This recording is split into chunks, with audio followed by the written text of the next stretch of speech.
नमस्कार दोस्तों, मैं दिलीप पाठक आप सभी का अपने YouTube चैनल पाठक एग्रो फाउंडेशन पर स्वागत करता हूं।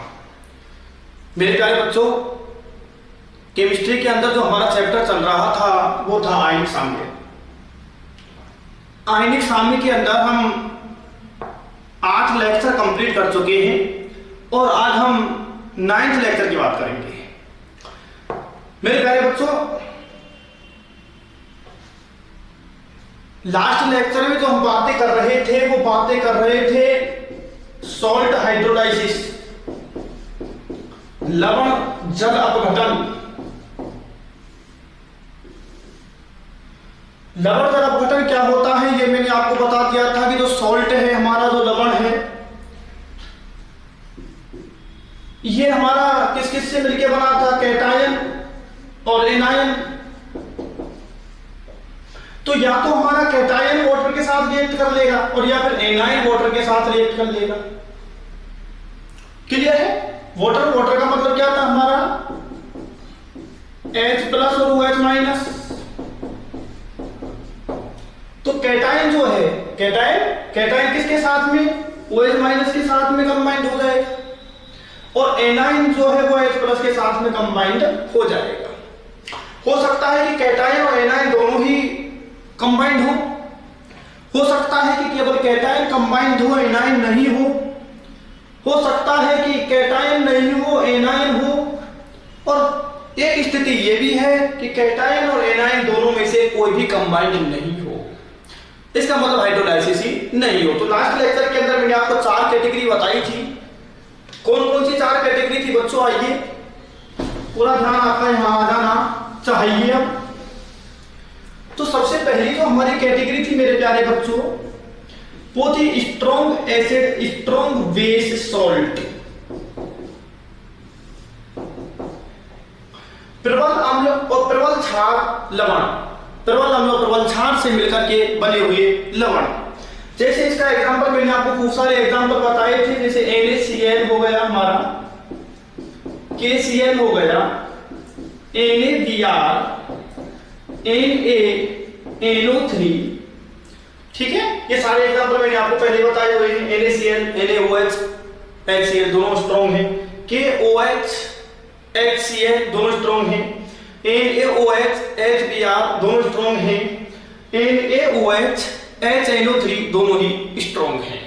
तो ये सारे एग्जांपल मैंने आपको बता दिए थे और इनकी जो बातें थी इंपॉर्टेंट वो मैंने आपको बता दी थी कि इनकी pH कितनी होगी, 7 होगी। और 7 है इसका मतलब कैसे होंगे, न्यूट्रल होंगे, उदासीन होंगे, ठीक है। इनका जो सॉल्यूशन होगा वो न्यूट्रल होगा। और जो सबसे महत्वपूर्ण बात थी वो थी कि इनका हाइड्रोलाइसिस नहीं होता। इनका हाइड्रोलाइसिस नहीं होता। क्यों नहीं होता?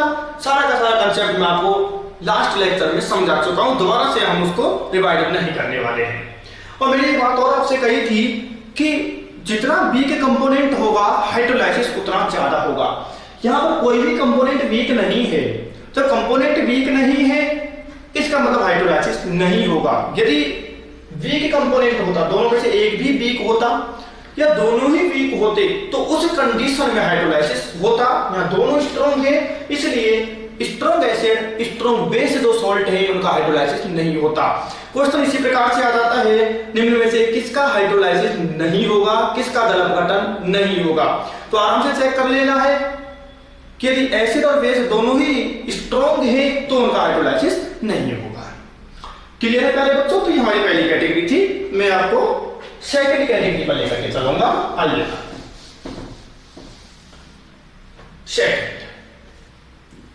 सेकंड कैटेगरी हमारी week acid, strong base salt. Acid तो हम ले रहे हैं वीक और बेस ले रहे हैं स्ट्रॉन्ग, ठीक है। एग्जांपल मैंने खूब सारे पहले आपको बताए, एक हम एग्जांपल लिख लेते हैं। जैसे हमारा CH3COONA, तो एसिड तो हो गया CH3COOH जो कि वीक एसिड है, और NaOH बेस है। NaOH कैसा बेस है, स्ट्रॉन्ग बेस है। तो इसका मतलब एग्जांपल वीक एसिड और स्ट्रॉन्ग बेस का है। तो इनके लिए मैंने कुछ बातें आपको बता दी थी मेरे बच्चों। बताइएगा, इनकी जो पीएच है, बेस स्ट्रॉन्ग है, तो पीएच कैसी होगी, 7 से ज्यादा होगी। ठीक है, सॉल्यूशन कैसा होगा, बेसिक होगा, क्षारीय होगा।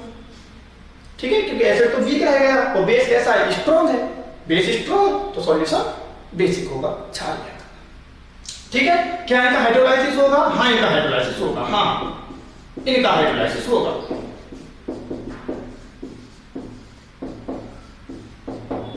इनका हाइड्रोलाइसिस होगा क्योंकि यहाँ पर दोनों ही कंपोनेंट स्ट्रॉन्ग नहीं है, एक वीक है और वीक है तो फिर हाइड्रोलाइसिस होगा। क्लियर है। अब इसके लिए फॉर्मूला देख लीजिएगा मेरे बेटे। देखो कुछ फॉर्मूला है जो आपको याद रखने पड़ेंगे, उनको पूरे तरीके से हम व्युत्पन्न नहीं करेंगे फॉर्मूला को क्योंकि इतना काम नहीं है उनसे। तो वही चल रहा है हमारा strong week acid strong base. ठीक है, तो 4 फॉर्मूला आपको देखने हैं। सबसे पहला जो फॉर्मूला है वो है जल अपघटन स्थिरांक। जल अपघटन स्थिरांक, जल अपघटन स्थिरांक इसको हम शो करते हैं KH से। KH जल अपघटन स्थिरांक। ठीक है, हाइड्रोलाइसिस कांस्टेंट, जल अपघटन स्थिरांक KH। KH का फॉर्मूला बेटा याद रखेंगे आप लोग, KH equal to KW। KW मैंने आपको पढ़ा रखा है, कोई भी चीज ऐसी नहीं है जो नहीं है, सब कुछ पढ़ा रखा है मैंने। KW अपॉन, बताओ बेटा कौन सा कंपोनेंट लेना होगा, हमेशा हमको वीक कंपोनेंट पर ध्यान रखेंगे, स्ट्रॉन्ग से मतलब नहीं है हमें, क्योंकि स्ट्रॉन्ग का तो हाइड्रोलाइसिस होता ही नहीं है। ठीक है, फॉर्मूला को याद करने के लिए बता रहा हूं आपको, जिससे जल्दी याद हो तो वीक एसिड पर आ जाइए। ठीक है, अब एसिड का बताइए, एसिड के लिए क्या होता है, Ka होता है, बेस के लिए Kb होता है। ठीक है, स्ट्रॉन्ग वाले से हमें मतलब नहीं है, हमें वीक से मतलब है, तो क्या लिख देंगे Ka।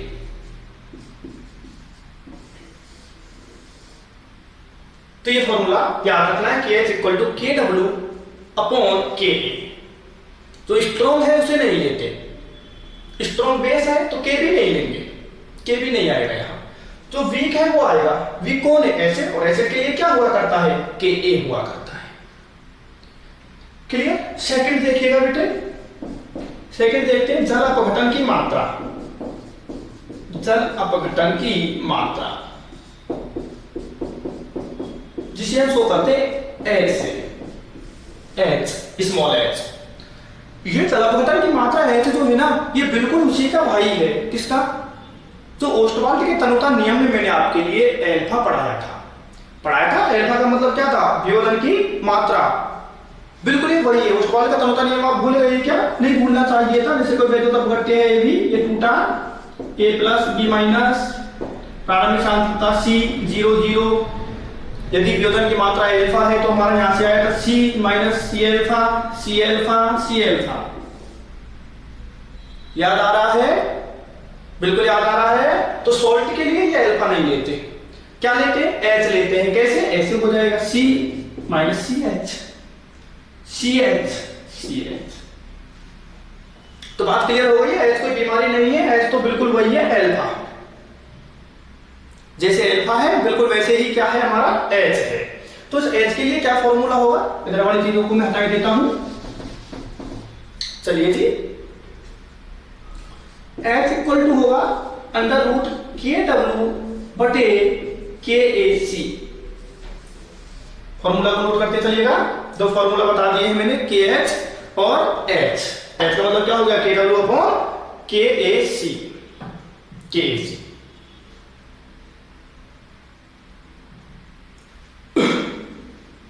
कर लिए हैं दोनों नोट। चलिए थर्ड फॉर्मूला देखिएगा इसके लिए।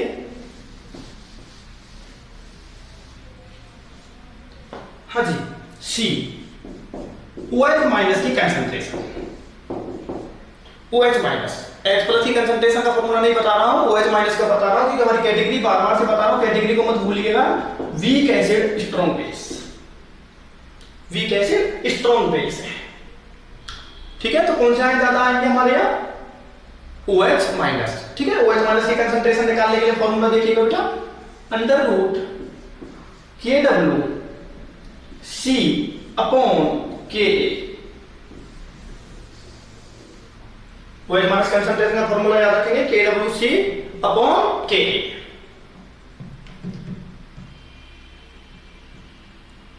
ठीक है, नोट कर लिया फॉर्मूला।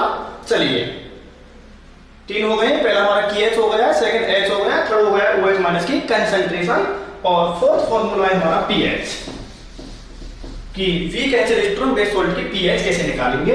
तो D pH equal to 7 plus half pKa। Weak कौन है हमारा, वीक कौन है, एसिड है pKa। स्ट्रॉन्ग वाले को नहीं लेते, pKb नहीं लेंगे, pKa लेंगे, प्लस लॉग C। ये हमारा pH का फॉर्मूला आ गया। इनके लिए देख लीजिएगा अच्छे से, ये pH का फॉर्मूला। तो 4 फॉर्मूले याद रखने हैं। कौन कौन से, पहला KH हो गया, दूसरा H, तीसरा OH माइनस की सांद्रता, और चौथा pH।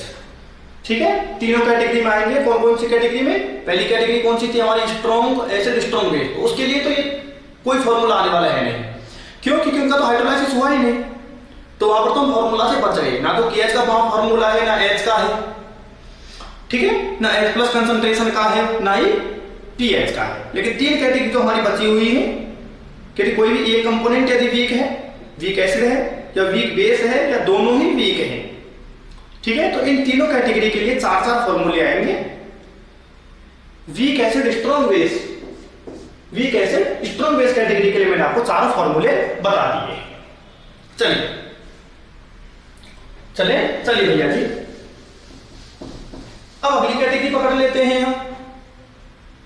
हाँ बताइए कौन सी कैटेगरी पकड़ ले, weak base strong acid salt.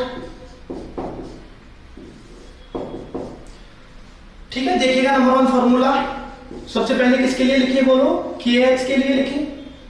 तो KH के लिए फॉर्मूला आप आराम से लिखना सीख गए, KW upon weak, KW upon weak. तो KW अपॉन वीक, वीक पर पहुंचते हैं तो इस बार वीक कौन है, बेस है, और बेस का KB हुआ करता है, तो KW upon KB, KW upon KB। ठीक है, सेकंड बताइए फॉर्मूला। सेकंड क्या होता है हमारा, H, जल अपघटन की मात्रा। तो जल अपघटन की मात्रा के लिए आपको कुछ नहीं करना होता, जो कि H का फॉर्मूला है, रूट लगाइए, C लगाइए, root KW upon KBC, upon KBC हमारा इसका फॉर्मूला हो गया है मेरे बेटे। कोई समस्या आनी नहीं चाहिए। चलिए C पर H प्लस कंसंट्रेशन, क्योंकि यहाँ पर स्ट्रॉन्ग कौन है, एसिड है, तो H प्लस कंसंट्रेशन यहाँ पर हम लेंगे। लास्ट वाले हमने OH माइनस कंसंट्रेशन ली थी, क्यों, क्योंकि वहां पर स्ट्रॉन्ग कौन था, बेस था, लेकिन यहाँ पर स्ट्रॉन्ग कौन है हमारा, एसिड है। ठीक है, तो आराम से लिख दीजिएगा, C को ऊपर ले जाओगे, ज्यादा दिक्कत नहीं है, फॉर्मूले याद हो जाएंगे। KWC अपॉन KB, ये लो KWC अपॉन KB। ठीक है, DPH देखिए, pH equal to 7 minus half, weak वाले को लेके आओ, वीक कौन है, बेस, बेस के लिए क्या होता है, KB, तो PKB plus log C, plus log C। ये 4 फॉर्मूले हमारे हो गए हैं weak acid, sorry weak base strong acid salt के लिए।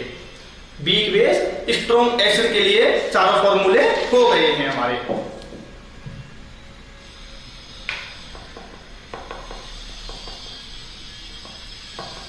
चलिए भैया जी, नोट कर लिया है, सबको समझ में आ रहा होगा। चलिए अब हमारी लास्ट कैटेगरी कौन सी बची है, दोनों ही वीक हो, एसिड भी वीक हो और बेस भी वीक हो, तो उसके लिए फॉर्मूला हम देख लेते हैं। आइए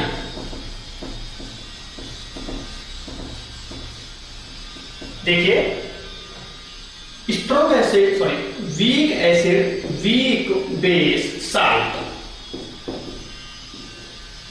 दोनों ही वीक है। यहाँ पर एसिड भी वीक है, बेस भी वीक है। चलिएगा, कोई दिक्कत नहीं आएगी आप लोगों को। KH इक्वल टू, सबसे पहले हम KH का फॉर्मूला लिख रहे हैं सबके लिए, तो बताइए बेटा ऊपर क्या लिखेंगे, सर KW लिखेंगे, आपको पता है, बटे नीचे किसको लिखेंगे, जो वीक है, जो वीक है, और यहाँ पर तो दोनों ही वीक है, एसिड भी वीक है और बेस भी वीक है, तो दोनों को लिखेंगे।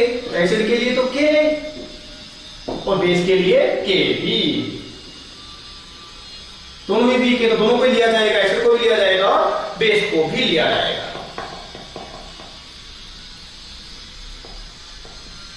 क्लियर? सेकंड फॉर्मूला देखिए,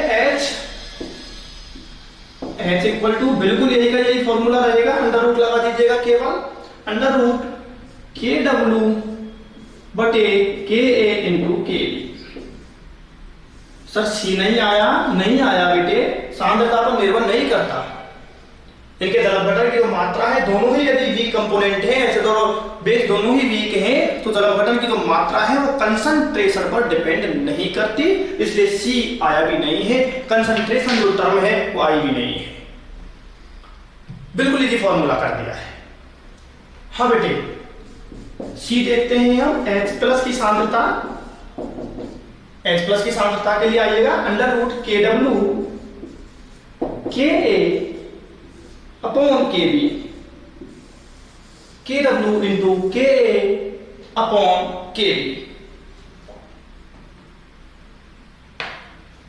देखिएगा, पढ़िएगा भाइयों, अच्छे से पढ़िएगा। चलिए डी पर चलिए, आपने कहा चलिए तो हमने भी कहा कि भाई जी चलिए। पीएच के लिए आएंगे 7 प्लस हाफ पीके ए। अभी हमने दो कैटेगरी देखी थी, तो हम किसको ले रहे थे? वीक वाले को ले रहे थे, जो स्ट्रॉन्ग था उसको नहीं ले रहे थे। लेकिन यहाँ तो दोनों ही वीक हैं, तो दोनों ही लेने पड़ेंगे, पीके ए भी लेना पड़ेगा, पीके बी भी लेना पड़ेगा। पीके ए माइनस पीके बी, वहां सी आ रहा था, यहाँ सी नहीं आएगा, यहाँ सी नहीं आएगा, ना तो सी एच वाले फॉर्मूले में आया है, ना ही पीएच वाले फॉर्मूले में आया है। बोलिए, चारों फॉर्मूले कर लेंगे आराम से यार। चलिएगा, अब चलते हैं बेटा, एक क्वेश्चन देखते हैं। जेड में इस पर आधारित ऐसा न्यूमेरिकल तो नहीं आता, लेकिन कंसेप्चुअल क्वेश्चन आ सकता है। देखिएगा क्वेश्चन, देखिए, किसके जल अपघटन की मात्रा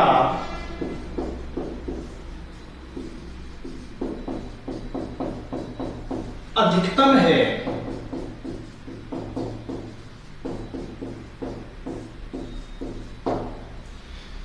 किसके जल अपघटन की मात्रा अधिकतम है? आप आराम से बता सकते हैं बेटे, कोई समस्या आपको आएगी नहीं। हाँ जी, देखते रहेंगे। CH3COONA,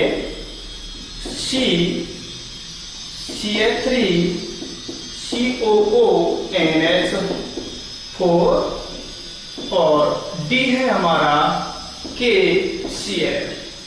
ठीक है, इस तरह से कोई भी ऑप्शन आ जाएगा। तो किसके जल अपघटन की मात्रा अधिकतम होगी? तो अधिकतम मात्रा उसके लिए होगी ना एसिड भी वीक हो और बेस भी वीक हो। जब दोनों ही कंपोनेंट वीक होंगे तो जल अपघटन सबसे ज्यादा होगा। तो यहाँ तो दोनों ही कंपोनेंट कैसे हैं? स्ट्रॉन्ग हैं। NaOH HCl लिख लो, बोले NaOH प्लस HCl, तो दोनों ही स्ट्रॉन्ग कंपोनेंट हैं। ठीक है, एक तो हाइड्रोलाइसिस होता ही नहीं है। यहाँ पर क्या हुआ? एसिड तो वीक है, CH3COOH, acid weak, base strong है NaOH। इस पर चलते हैं, acid weak CH3COOH, acid weak, तो बेस भी वीक है यहाँ NH4OH।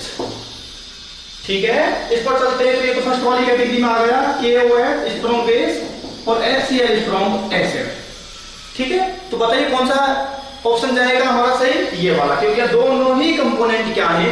वीक हैं। और जब दोनों ही कंपोनेंट वीक होंगे तो फिर हाइड्रोलाइसिस की जो मात्रा है वो अधिकतम होगी। ये रहा हमारा आंसर, ये रहा। इस तरह से क्वेश्चन पूछेगा, ज्यादा कठिन क्वेश्चन आने वाला है नहीं, बिल्कुल नहीं घबराएंगे आप लोग।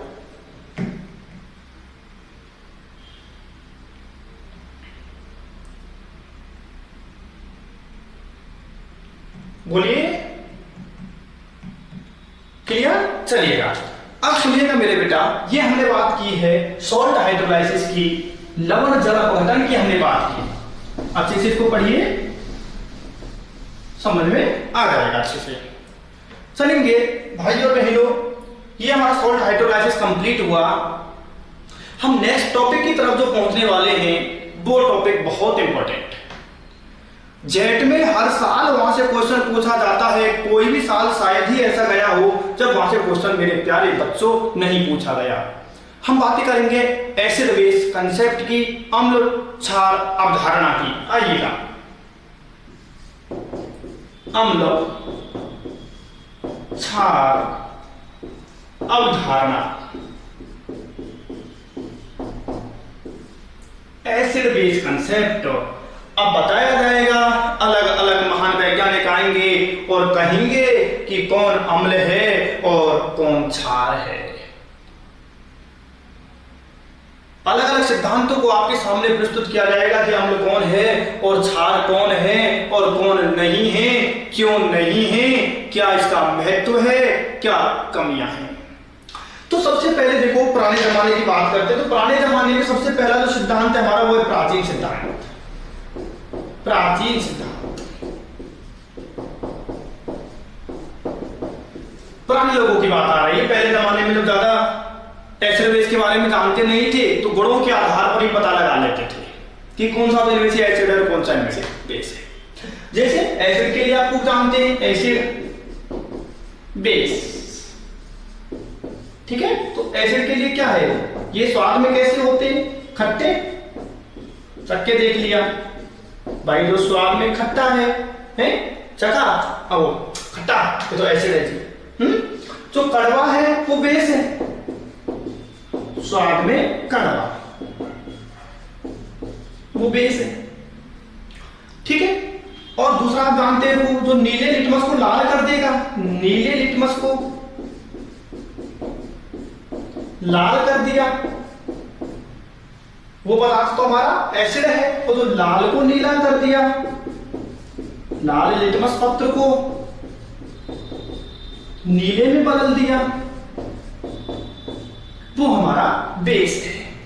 तो इस तरह से प्राचीन सिद्धांत के अंदर गुणों के आधार पर यह पता लगाते थे कि कौन सा तो एसिड है और कौन सा बेस है। लेकिन ये सिद्धांत जो है ये सभी पदार्थों के बारे में ये नहीं बता सकता कि कौन एसिड है और कौन बेस है। पानी पी लो, पता वो एसिड है या बेस है, ना तो वो खट्टा है ना वो कड़वा है। समझ रहे हो मेरी बात को? तो सारे के सारे पदार्थों की व्याख्या इस तरह से नहीं की जा सकती। प्राचीन सिद्धांत चला नहीं तो फिर चलाने के लिए आ गए आर्यनीय सिद्धांत। महान वैज्ञानिक आर्यनीय प्रस्तुत हैं आपके सामने। पहला सिद्धांत समझ में आ भी गया होगा। चलिए सेकंड की तरफ चलते हैं आपको लेकर के भाइयों बहनों। सेकंड है हमारे आर्यनीय सिद्धांत।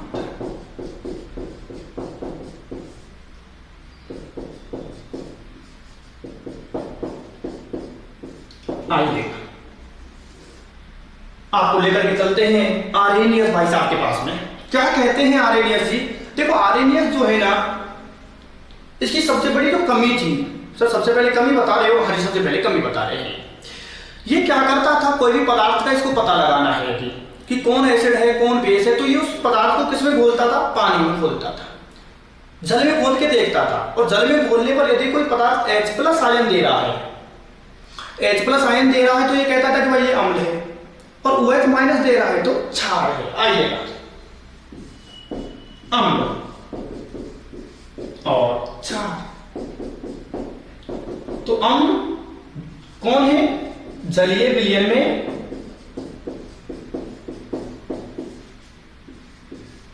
क्या देते हैं? H+ आयन देते हैं। जलीय विलयन में H+ आयन देते हैं तो फिर आर्यनियस ने कहा कि भाई साहब ये अम्ल है। और यदि मेरे भाइयों और बहनों जलीय विलयन में OH- आयन देते हैं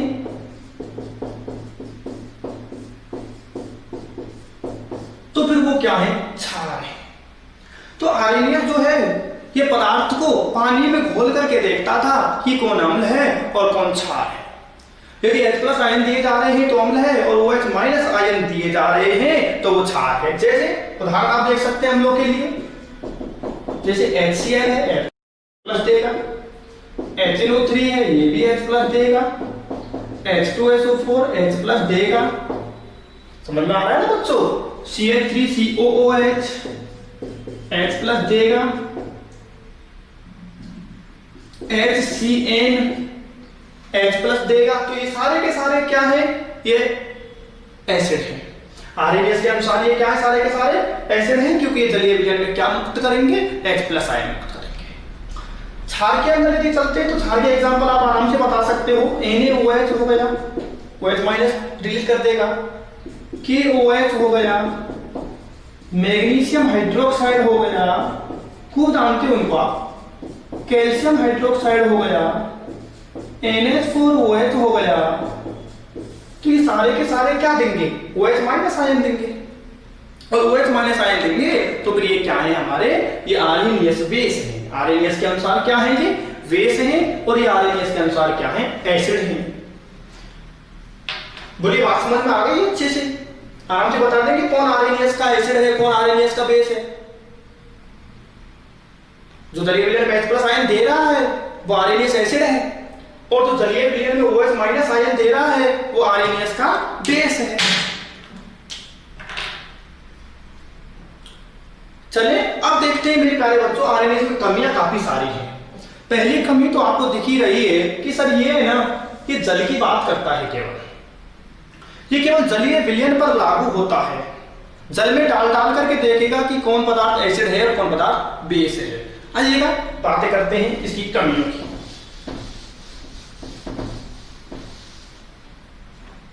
आरएनएस की कमियां,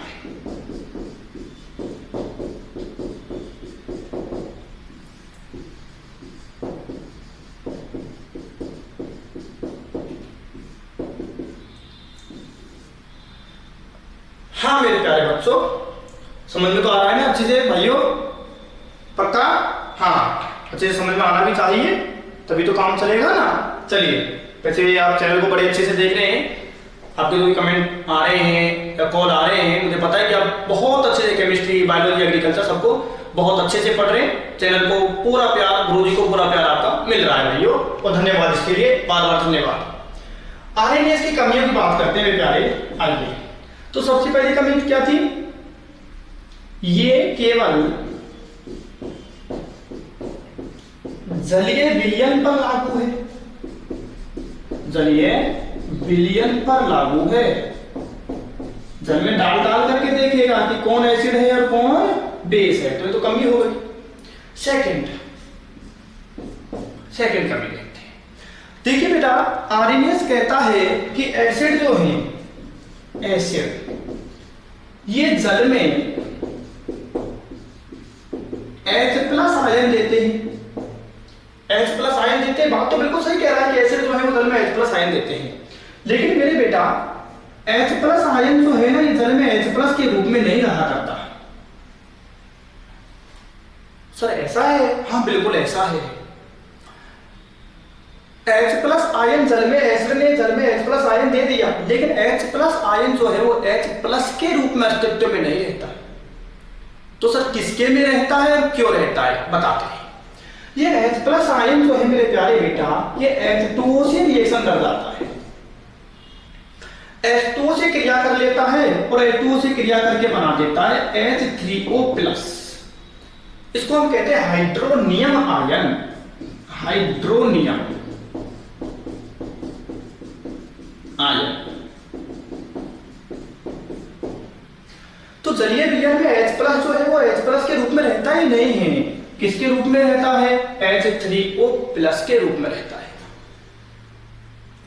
अब आप कहेंगे सर ऐसा क्यों हुआ, बताता हूं।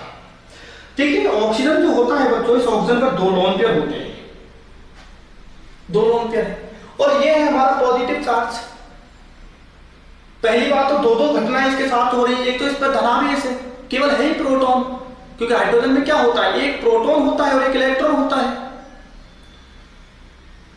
ये तो होता है। अब प्लस है, इसका मतलब इलेक्ट्रॉन तो इसने निकाल दिया, तो बचा ही इसके पास प्रोटॉन। तो H प्लस का मतलब तो ये प्रोटॉन है और ये क्या है हमारे, ये इलेक्ट्रॉन है। तो ये H प्लस जो है बेटा किससे क्रिया कर लेगा, ये लोन पेयर से क्रिया कर लेगा। ये कह सकते हैं कि H2O से क्रिया कर लेगा और क्या बना देगा हमारा H3O प्लस। वो क्रिया क्यों की इसने, वो मैंने आपको बता दिया है, क्योंकि ये क्या है, आकार छोटा है। दूसरी बात पॉजिटिव चार्ज है, पॉजिटिव चार्ज ओनली प्रोटॉन है इसके पास में, और ये प्रोटॉन जाकर के लोन पेयर जो है, जो इलेक्ट्रॉन है, इसे जुड़ेगा और बना देगा H3O प्लस, हाइड्रोनियम आयन बना देगा। तो जल में H प्लस के रूप में नहीं रहता, H3O प्लस के रूप में रहता है। आर्यनियस भाई साहब से पूछा गया कि ऐसा क्यों हो रहा है, आर्यनियस ने कहा मुझे नहीं मालूम जी। नहीं मालूम तो फिर तेरी कमी है भाई। दोनों कमियां समझ में आ जानी चाहिए आपके। तीसरी कमी देखिएगा, दोनों नोट डाउन कर लिए होगा आपने, क्लियर। चलिए समझ रहे हो, बहुत अच्छा समझ रहे हो, बहुत अच्छा समझ रहे हो। नोट्स बनाइएगा साथ के साथ में। चलिए तीसरी कमी की ओर लेकर के चलते हैं प्यारे बच्चों आपको। देखिए आर्यनियस कहता था कि एसिड वो है जो H प्लस देता है,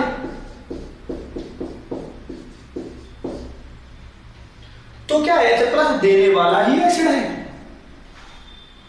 जिसके पास H प्लस नहीं है क्या वो एसिड नहीं है? ऐसा तो नहीं होता। कुछ पदार्थ ऐसे भी हैं जो H प्लस नहीं देते फिर भी एसिड है। सर ऐसे कौन से पदार्थ है बताता हूं, आइए। जैसे CO2 है, SO2, SO3 और भी बहुत सारे, इनके पास H प्लस आयन है ही नहीं, तो H प्लस आयन देंगे भी नहीं, लेकिन फिर भी ये क्या है, एसिड है। समझ में आ रही है तीसरी कमी, कि कुछ पदार्थ ऐसे होते हैं जो H प्लस आयन नहीं देते फिर भी एसिड है। ये एसिड है, ये एसिड है, ये एसिड है। आर्यनियस से यही बात पूछी गई कि आर्यनियस जी बताइए, ये H प्लस तो नहीं दे रहे लेकिन ये फिर भी एसिड है, ऐसा क्यों? आर्यनियस ने कहा भाई मुझे इस बात का मालूम नहीं है। कैसे H प्लस देते हैं ये, कैसे एसिड है के, आइए बताते हैं आपको। इसने H2O से क्रिया की तो बना दिया H2CO3। कौन सा आयन मुक्त करेगा? H प्लस मुक्त करेगा, कार्बोनिक अम्ल बन गया। अब है इसके पास H प्लस, H प्लस है, H प्लस देगा, अम्लीय है। समझ में आ रहा है? CO2 इसने भी वाटर से क्रिया की, बना दिया H2SO3, H प्लस आयन मुक्त करेगा, एसिड है। ये भी H2O से क्रिया करेगा और बनाएगा H2SO4, ये भी H प्लस आयन मुक्त करेगा, इसके पास H प्लस है अब तो तीनों ही एसिड है। लेकिन आर्यनियस के एसिड नहीं है। आर्यनियस इनकी व्याख्या नहीं करता, क्यों? क्योंकि आर्यनियस तो कहता था कि जो H प्लस देगा वो एसिड है, ये तो H प्लस दे ही नहीं रही। हाँ, जल से क्रिया करने के बाद H प्लस आयन दे रहे। तो क्या ये तीनों के तीनों वजह आर्यनियस एसिड है? नहीं सर, ये आर्यनियस एसिड नहीं है, क्योंकि आर्यनियस एसिड तो वो है जो H प्लस रखता है और जलीय विलयन में H प्लस आयन देता है। इनके पास H प्लस आयन नहीं है, नहीं है, नहीं है। इसका मतलब ये आर्यनियस के अनुसार एसिड नहीं है। तीन कमियां पूरी समझ में आ जानी चाहिए आपके। चौथी कमी की तरफ लेके चलता हुए भाइयों को, नोट कर लिया है, समझ में आ गया? ओके,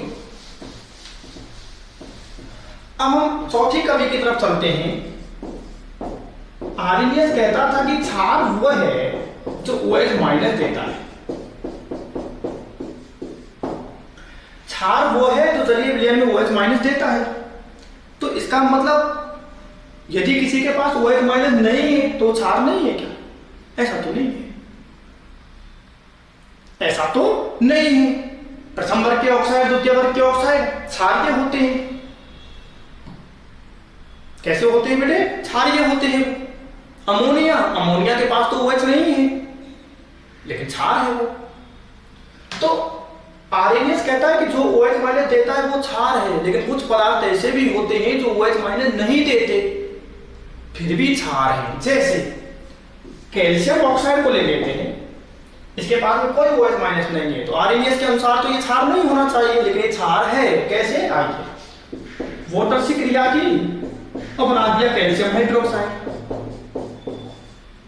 तो बताओ कैल्शियम हाइड्रोक्साइड को जानते हो, बेस है, बेस है सर। अमोनिया वाटर से क्रिया की, बना दिया NH4OH। OH माइनस है, OH माइनस को रिलीज करेगा, बेस है जी। तो आरएनएस के अनुसार तो ये बेस नहीं होना चाहिए था, क्योंकि OH माइनस नहीं है इसके पास, OH माइनस नहीं दे सकता था, ये भी बेस नहीं होना चाहिए था, लेकिन दोनों ही बेस हैं। तो ये थी आरएनएस की कमियां। चारों कमियां मैंने आपको बता दी है, दोबारा से सुन लो एक बार। पहली कमी क्या थी? केवल जलीय विलयन पर लागू होगा। दूसरी कमी क्या थी? कि जल में H+ जो है वो H3O+ के रूप में रहता है, आरएनएस इसकी व्याख्या नहीं कर सका। तीसरी कमी कि कुछ पदार्थ ऐसे होते हैं जो H+ नहीं देते,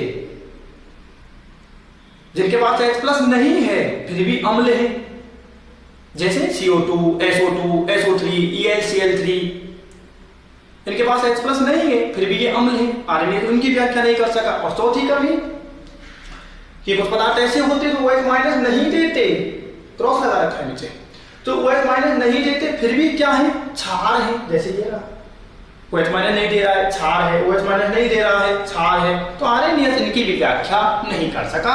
तो ये थी मेरे प्यारे बच्चों आरएनएस की चारों कमियां। क्वेश्चन ये H+ वाला बहुत इंपॉर्टेंट है, जेड के लिए कई बार पूछ लिया है कि H+ आयन जो है वो जल में किसके रूप में रहता है? H3O+ हाइड्रोनियम आयन के रूप में रहता है। चलिए, समझ में आ गया है आप लोगों के? तो ये था हमारा सेकंड कंसेप्ट, एसिड बेस का पहला कंसेप्ट था हमारा कौन सा?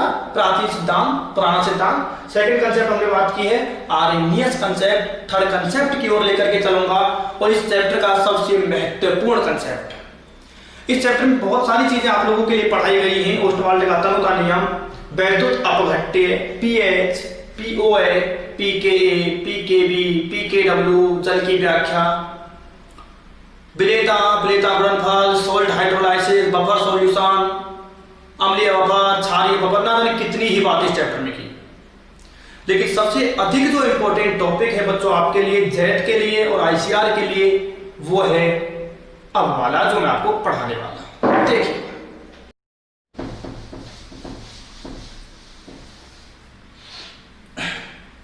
हम बात कर रहे हैं बच्चों, ऊपर से भी इसको मिटा देते हैं, जिस जगह और ज्यादा मिल पाएगी, जगह मिलेगी तो ज्यादा कर पाएंगे। सी की तरफ चल रहे हैं, बहुत इंपॉर्टेंट, बार बार कहे जा रहा हूं।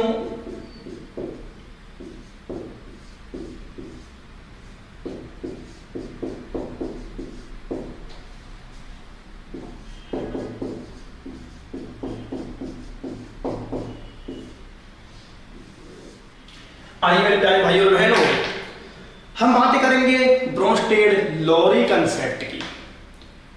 महान वैज्ञानिकों की ओर आपको लेकर के चलता हूं, ब्रोंस्टेड और लोरी की तरफ। इन्होंने भी बताया कि कौन एसिड है, कौन बेस है। आरएनएस में काफी सारी कमियां निकल करके आई।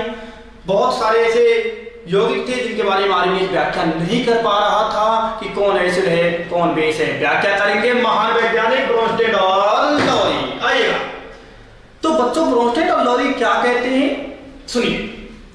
आओ जी आओ, ध्यान लगाओ। एसिड क्या है, बेस क्या है।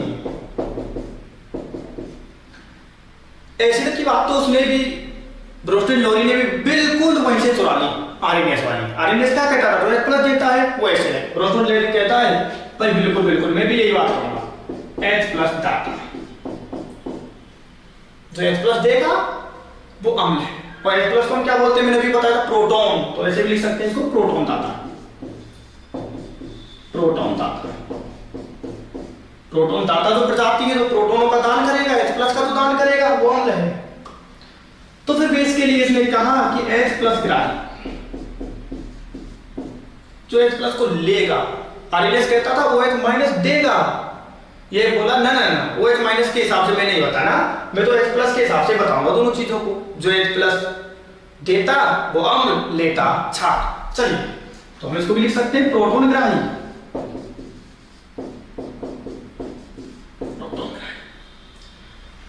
बोलो बात समझ में आई? दाता H प्लस दाता अम्ल और H प्लस ग्राही क्षार। ठीक है, एक रिएक्शन देखिएगा, एक एग्जांपल देखिएगा। HCl plus H2, HCl plus H2। चलिए बताओ कैसे होगी रिएक्शन?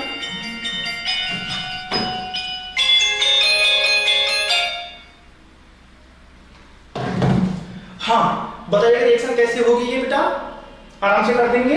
ये H प्लस को रिलीज करेगा और ये उसको एक्सेप्ट कर लेगा, तो क्या बन जाएगा हमारा Cl minus plus H3O plus. इसने H प्लस को निकाला और इसने उसको एक्सेप्ट कर लिया, ग्रहण कर लिया। क्लियर है? चलिए लिखते हैं HCl से क्या बना है हमारा Cl माइनस बना है सर। HCl से जब Cl माइनस बना तो इसने H प्लस दिया या लिया? H प्लस H प्लस क्या किया? दिया। लिख लिया करो, कोई दिक्कत नहीं आनी है। H प्लस दिया, इसने H प्लस दिया तभी तो Cl माइनस में बदला, तो दिया।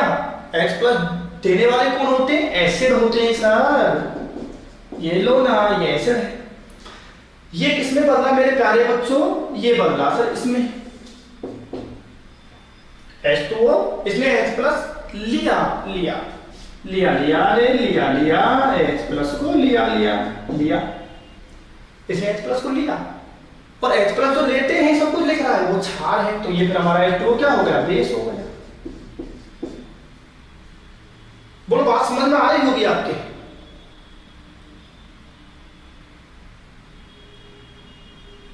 जो H प्लस दिया वो एसिड और जो लिया बेस। एक और देखिएगा, एक और देखो, यदि आपको लग रहा है कि अभी नहीं क्लियर हो पा रही है चीज तो फिर देखो। देखिएगा NH3 हमने इसको जल में डाल दिया, क्या होगा बोलिए बेटे? रिएक्शन करवा दे? करवाओ। NH4 plus plus OH minus, क्या क्या हुआ? NH3 तो NH4 प्लस में चेंज हुआ है, इसलिए H प्लस को लिया है, आंखों का खेल है। H प्लस लिया, H प्लस लिया, और जो H प्लस लेते हैं वो कौन है? वो बेस है, तो NH3 बेस हो गया। H2 ये OH माइनस में बदला, इसका मतलब इसने H प्लस दिया, H प्लस दिया, H प्लस निकला इसमें से, तभी तो OH माइनस बना है। और H प्लस देने वाले कौन होते हैं? वो एसिड होते हैं। अब आपका भी माथा घूम गया, गुरुजी ये क्या हो रहा है? अभी तो H2O बेस की तरह काम कर रहा था और अब H2O एसिड की तरह काम कर रहा है, ये क्या हो रहा है? ये बिल्कुल सही हो रहा है, क्योंकि वाटर जो होता है ना बच्चों, वो एसिड और बेस दोनों की तरह काम कर सकता है। ये H प्लस ले भी सकता है तो H प्लस दे भी सकता है, ले भी सकता है और ये दे भी सकता है। ये देखता है अच्छे से कि मेरे साथ कौन है, मेरे साथ देने वाला है या लेने वाला है। ये पास वाले को देख करके बिहेव करता है, इसने पास में HCl को देखा, इसको पता था कि HCl जो है ना ये H प्लस लेगा तो नहीं, स्ट्रॉन्ग एसिड है भाई, लेगा तो नहीं, ये देगा, देगा तो मैं ले लूंगा भाई, तू नहीं लेगा तो मैं लूंगा, एक को तो लेना पड़ेगा ना। यहां पर इसने देखा, यहां पर देखा कि NH3 जो है ये H प्लस को लेगा, लेगा तो इसने दे दिया।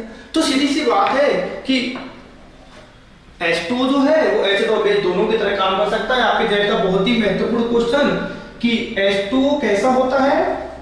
एम्फीप्रोटिक। एम्फीप्रोटिक मतलब उभयप्रोटिक होता है।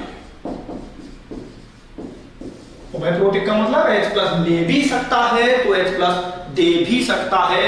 ये तो इस बात पर निर्भर करेगा कि इससे क्रिया कौन कर रहा है, इस बात पर निर्भर करेगा कि क्रिया कौन कर रहा है, उसी को देख करके ये H2 ये निर्धारित करेगा कि मुझे H+ देना है या मुझे H+ लेना है। बोले बातें यहां तक की समझ में आई आपके?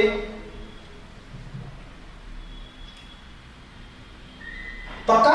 अब महत्वपूर्ण बातों को देखिएगा आप लोग। देखिए मेरे बेटे, एसिड का मतलब क्या हुआ, अब आप मुझे बताएंगे। एसिड का मतलब हुआ सर, एसिड जो है वो H+ देते हैं और H+ दे करके फिर वो क्या बनाते हैं, बेस बनाते हैं। सर ये बात समझ में नहीं आ रही, सब कुछ आएगा, आज तक आई है ना, अभी भी आएगी, घबराएगा नहीं। कैसे? देखिए HCl + H2, इस वाली रिएक्शन को दोबारा देखिए,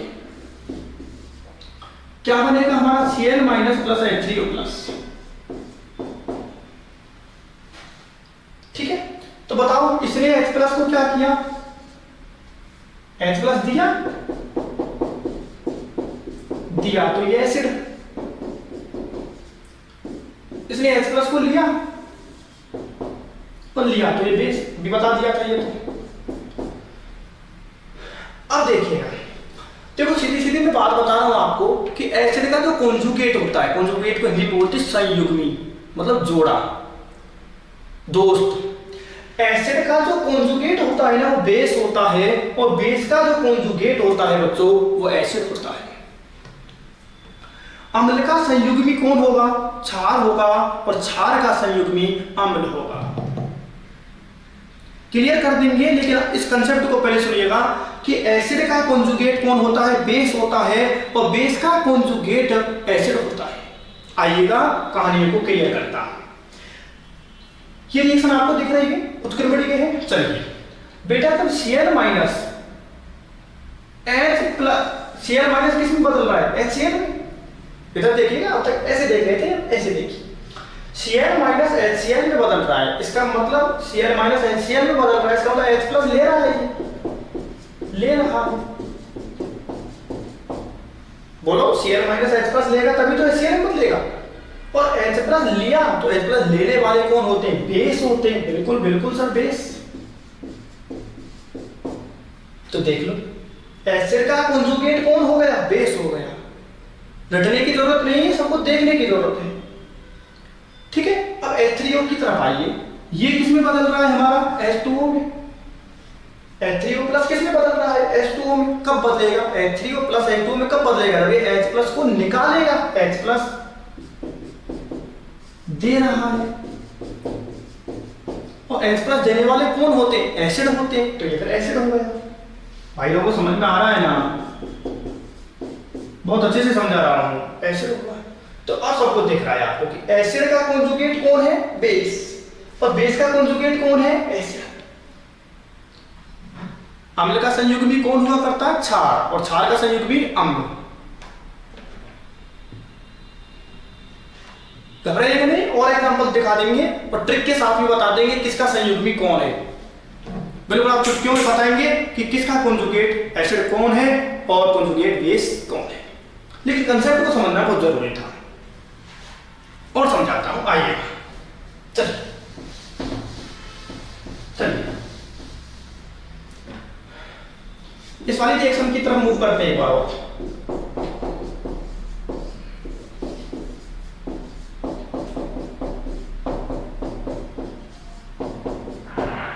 ये रिएक्शन मैंने आपको बताई थी, तो बताओ NH3 से क्या बना है, NH4+। ठीक है, तो इसने H+ क्या किया, लिया, तो H+ लिया, इसलिए ये बेस है। लेकिन जब ये वापस इसमें बदलेगा, जब ये वापस इसमें बदलेगा तो H+ क्या करेगा, देगा, H+ देगा, H+ देगा, H+ देने वाला एसिड। देख लो, बेस कौन का कॉन्जुगेट कौन आया है, एसिड आया है। कहीं भी देख लीजिएगा, सब जगह लगने वाला है। H2O से OH- बना, तो इसने H+ दिया, H2O ने H+ दिया H+ तो एसिड। लेकिन जब ये उल्टी क्रिया क्या होगी, ऐसी होगी, ऐसी होगी। जब OH माइनस H2O में बदलेगा तो H प्लस लेगा, H प्लस लेगा, तो जो H प्लस देता है वो बेस। मेरे हिसाब से सारी बातें आपको अब क्लियर हो जानी चाहिए मेरे बेटे, कि एसिड का कॉन्जुगेट बेस हुआ करता है और बेस का कॉन्जुगेट जो होता है वो एसिड होता है। बोलिए।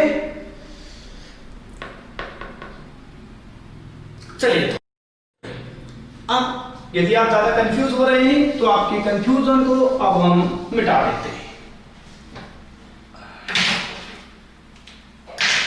देखिएगा,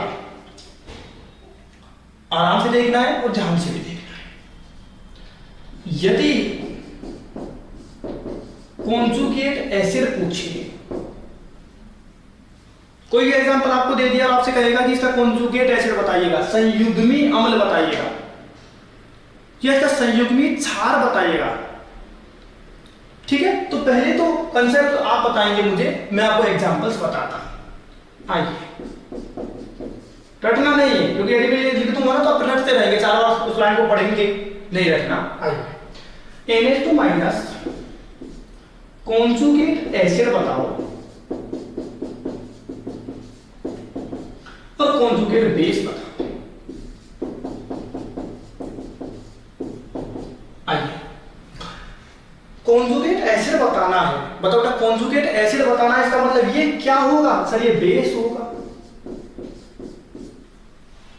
जब ये बेस की तरह काम करेगा तभी तो इसका कॉन्जुगेट कौन होगा, एसिड। बेस का कॉन्जुगेट एसिड हुआ करता है, एसिड का कॉन्जुगेट बेस हुआ करता है। जब कॉन्जुगेट एसिड बताना है तो ये किसकी तरह काम करेगा, बेस की तरह। और बेस कौन होता है, जो H प्लस लेता है, जो H प्लस लेता है। नहीं आ रहा समझ में, H प्लस लेगा और ये H प्लस लेगा तो क्या बना देगा, NH3 बना देगा। आओ, कॉन्जुगेट बेस बताना है, बेस बताना है तो सक्रिय एसिड की तरह काम करेगा, कि कॉन्जुगेट बेस तो किसका होगा, एसिड का होगा। कॉन्जुगेट बेस तो एसिड का होगा।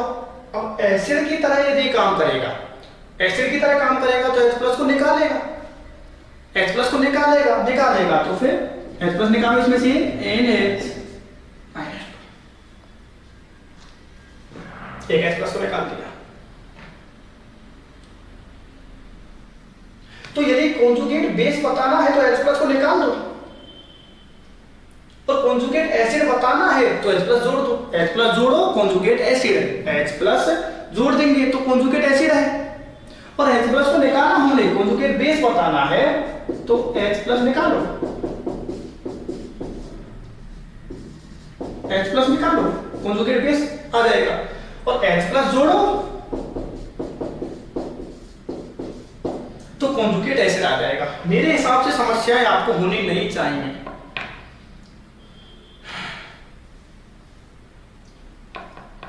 अब आप बताओगे, पक्का बताओगे। बेस बताना है तो H प्लस को निकाल देना है, निकाल देना है। चलो बताओ। मैंने कहा आपसे HCO3 माइनस, इसका कॉन्जुगेट एसिड बताओ, इसका कॉन्जुगेट बेस भी बताओ। तो कभी कंसेप्ट भी भूल जाए तो तुरंत दिमाग लगा दिया करो, एसिड बताना है फिर ये बेस है, बेस है तो H प्लस लेगा, बेस है तो H प्लस लेगा तो फिर CO3 बना देगा।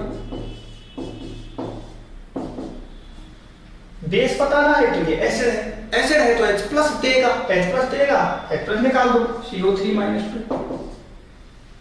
देखिएगा कोई समस्या हो तो आराम से कॉन्जुगेट एसिड और कॉन्जुगेट बेस को बता रहा हूं, बहुत अच्छे से बता रहा हूं, गलती नहीं होनी चाहिए। क्वेश्चन पूछता है, हर सवाल पूछता है कॉन्जुगेट एसिड बेस। ये तो कोई चैप्टर पढ़ लिया है तो क्वेश्चन छोड़ना नहीं चाहिए।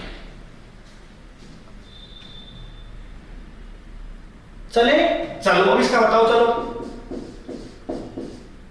HSO4 माइनस कॉन्जुगेट एसिड बताओ इसका, और कॉन्जुगेट बेस बताओ।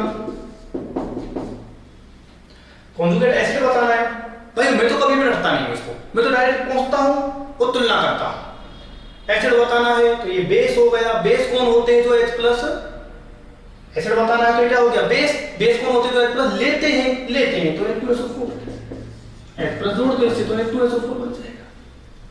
बेस बताना है गुरुजी, बेस बताना है तो ये एसिड, एसिड क्या होते हैं जो H प्लस देते हैं तो निकाल दो SO4 माइनस 2SO4 माइनस 2 हो जाएगा।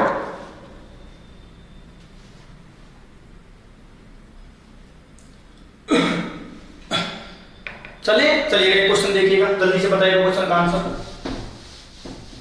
नहीं तो फिर लेक्चर बहुत ज्यादा लंबा हो जाएगा। कॉन्जुगेट बेस बताओ।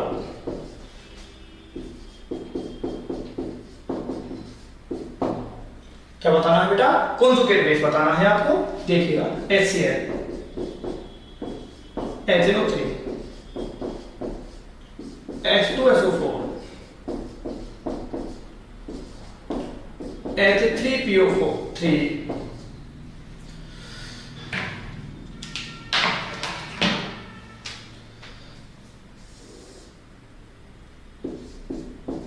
NH4 plus H2O CH3COOH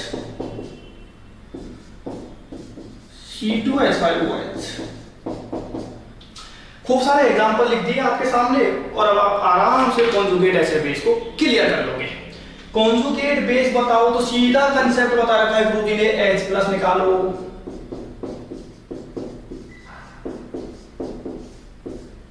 H plus निकाल दो, कॉन्जुगेट बेस पता चल जाएगा। बोलिए H प्लस निकालेंगे तो क्या बनेगा Cl माइनस, क्या बनेगा NO3 माइनस, क्या बनेगा HSO4 माइनस। क्लियर हो रही है चीजें, बोलो क्या बनेगा H2PO3 माइनस। H प्लस ही तो निकाल रहा हूं, एक H प्लस निकालते चलो। H प्लस निकालो यहां से, क्या बनेगा NH3।